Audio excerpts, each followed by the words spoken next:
ancient Egypt, the people had very specific style. Why both the men and women wore jewelry like necklaces, bracelets, and belts. They all wore jewelry, no matter what.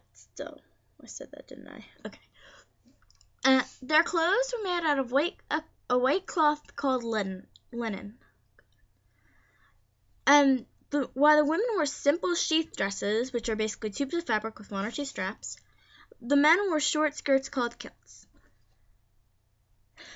You can't see their feet, but usually the Egyptians wouldn't wear any shoes unless they were like priests, because they usually get ruined and dirty. Their eyes were lined by a stark powder called kohl, and their lips were reddened with a powder called ochre, and they would use henna powder to darken their hair.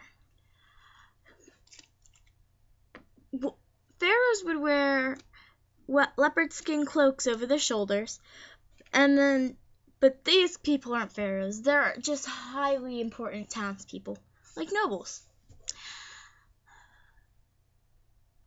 Well, while men did most of the work in Egypt, the women would take control of making the clothes, because you had to gather the plants.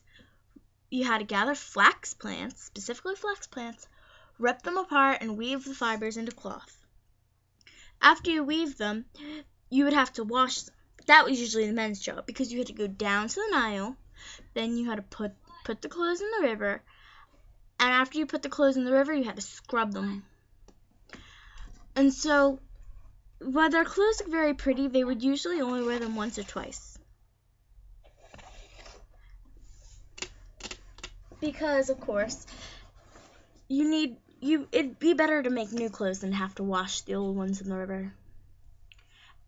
And usually, the necklaces had a stone called lapis lazuli, which is a fine blue stone.